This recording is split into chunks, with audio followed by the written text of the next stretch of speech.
বন্ধু, আপনি কি অসুস্থ? শরীরের যন্ত্রণা হোক বা মনের অসুখ, আপনি কি অনেক দিন ধরে ভালো হচ্ছেন না?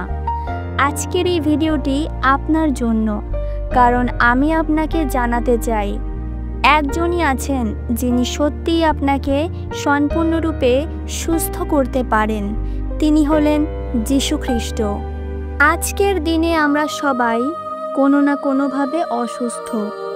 কেউ ক্যান্সারে ভুগছেন, কেউ দীর্ঘমেয়াদী ব্যথায়, কেউ আবার মানসিক রোগে কষ্ট পাচ্ছেন। কিন্তু যত ওষুধ, চিকিৎসা বা ডাক্তার দেখাই না কেন, কিছু অসুখ যেন ভালোই হয় না। তখন আমরা এক ধরনের অসহায়তা বোধ করি। এই অসহায়তার মাঝেই আমরা প্রার্থনার দিকে ফিরে তাকাই, একমাত্র আশ্রয় খুঁজি ঈশ্বরের কাছে। যিশুর জীবন দশায় তিনি হাজার হাজার মানুষকে সুস্থ করেছেন, অন্ধকে চোখ দিয়েছেন, খোঁড়াকে চলার শক্তি দিয়েছেন, কুষ্ঠরোগীকে ছুঁয়ে নিরাময় করেছেন, এমনকি মৃতকে জীবিত করেছেন। তিনি শুধু শরীর না, মন এবং আত্মাকেও সুস্থ করে তোলেন। আমরা যদি বিশ্বাস করি, প্রার্থনা করি, হৃদয় থেকে ডাক দেই, তাহলে তিনি আজও আমাদের ছুঁতে চান। তিনি আমাদের ছুঁয়ে বলবেন, সুস্থ হও, এবং আপনি সত্যিই সুস্থ হয়ে যাবেন যদি বিশ্বাস রাখেন। আপনি হয়তো ভাবছেন, আমার তো অনেক পাপ আছে, যিশু কি আমাকে গ্রহণ করবেন? বন্ধু, শুনুন, যিশুর কাছে আসতে কোনো শর্ত নেই। আপনার অসুস্থতা যেমনই হোক, শারীরিক, মানসিক বা আত্মিক, যিশু আপনার পাশে আছেন। আপনি শুধু একবার বিশ্বাস করে বলুন, হে যিশু, আমাকে ছুঁয়ে দিন, আমাকে সুস্থ করুন। আপনার চোখে জল থাকবে না, কিন্তু তার ছোঁয়ায় আপনার হৃদয়ে শান্তি আসবে। অনেকেই সুস্থ হয়ে উঠেছেন শুধুমাত্র যিশুর নামে প্রার্থনা করে। একজন মহিলার ক্যান্সার ছিল, ডাক্তার বলেছিল বাঁচার আশা নেই, কিন্তু সে বিশ্বাসের সাথে প্রার্থনা করতে লাগলো যিশুর নাম ধরে। আজ সে সম্পূর্ণ সুস্থ। কেন? কারণ যিশুর নামে ক্ষমতা আছে। বন্ধু, আজ আপনি যেখানেই থাকুন, হাসপাতালে, ঘরের বিছানায় কিংবা একা একা কোনো কষ্ট নিয়ে, আজই যিশুকে ডাকুন, তার নামের প্রার্থনা করুন। বলুন, হে যিশু, আমি বিশ্বাস করি আপনি আমাকে সুস্থ করতে পারেন। আমি আপনার কাছে সাহায্য চাই। আমার শরীর, মন আর আত্মা আপনি ছুঁয়ে দিন। তিনি আপনাকে নিরাশ করবেন না। জিরোমিও 17 অধ্যায় তার 14 পদ, হে সদাপ্রভু, তুমি আমাকে সুস্থ করো, আমি সুস্থ হব। তুমি আমাকে উদ্ধার করো, আমি উদ্ধার হব, কারণ তুমি আমার স্তব। যাকোব 5 অধ্যায় 14 থেকে 15 পদ, তোমাদের মধ্যে কেউ অসুস্থ হলে সে যেন মণ্ডলীর প্রাচীনদের ডাকে, তারা যেন তার উপর প্রভুর নামে প্রার্থনা করে এবং তেল মাখায়। বিশ্বাসের প্রার্থনা অসুস্থকে সুস্থ করবে। গীতসংহিতা 34 অধ্যায় তার 18 পদ, যেহেতু সদাপ্রভু ভগ্ন হৃদয়ের নিকট আছেন এবং যারা অনুতপ্ত আত্মা, তাদের উদ্ধার করেন। গীতসংহিতা 147 অধ্যায় তার 3 পদ, তিনি ভগ্ন হৃদয়দের চেতন করেন এবং তাদের ক্ষত বেঁধে দেন।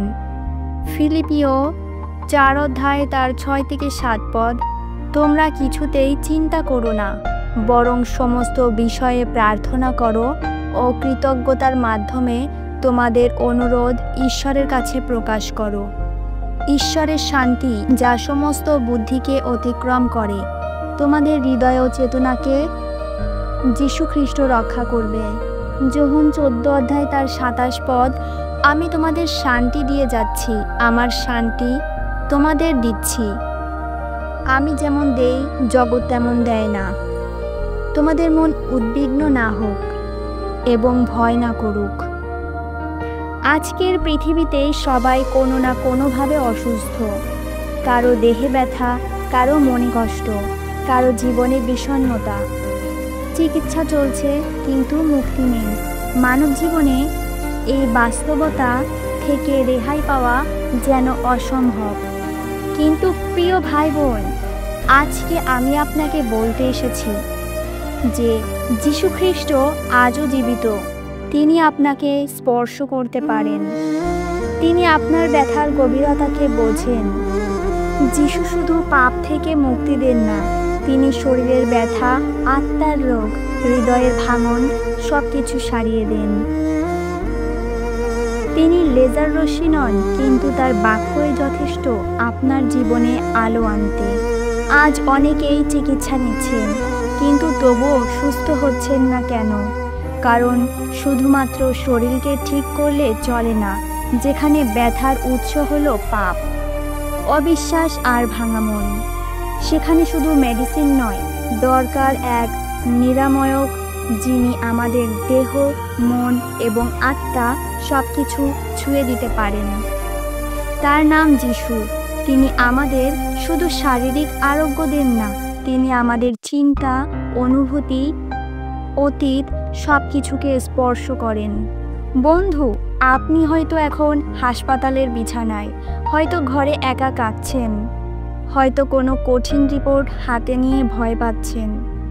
আজ যীশু বলছেন যোহন 10 অধ্যায় তার 10 পদে, আমি এসেছি যেন তারা জীবন পায় এবং অত্যন্ত প্রাচুর্য পায়। আপনার এই যন্ত্রণার দিন শেষ হতে পারে আজই। আপনি শুধু একবার বলুন, হে যীশু, আমাকে ছুঁয়ে দিন। আমি বিশ্বাস করি আপনার বিশ্বাসই হবে আপনার সুস্থতার চাবিকাঠি। এই মুহূর্তে আসুন আমরা একসাথে প্রার্থনা করি। হে যীশু খ্রিস্ট, আমি অসুস্থ। আমি জানি ডাক্তার, ওষুধ আমাকে পুরোপুরি সুস্থ করতে পারছে না। আপনার হাতে আছে জীবন। আপনি আমার শরীর, মন ও আত্মাকে ছুঁয়ে দিন। আমার পাপ, দুঃখ, দুশ্চিন্তা সব মুছে দিন। আমি বিশ্বাস করি আপনি আমাকে সুস্থ করবেন। ধন্যবাদ প্রভু, আপনি শুনছেন। আমেন। আপনি যদি আজ যীশুকে বিশ্বাস করেন, তবে আপনি একা নন। তিনি এখনও জীবিত, তিনি এখনও আরোগ্যকারী। যারা অসুস্থ, যারা কাঁদছেন, যারা আশা হারিয়ে ফেলেছেন, আমাদের চ্যানেল যিশুর প্রেম সাবস্ক্রাইব করুন। প্রতিদিন নতুন আশার বাণী নিয়ে ফিরে আসব। আপনার জন্য প্রার্থনা করছি যেন আপনি যিশুর ছোঁয়ায় সত্যিকারের সুস্থতা লাভ করেন।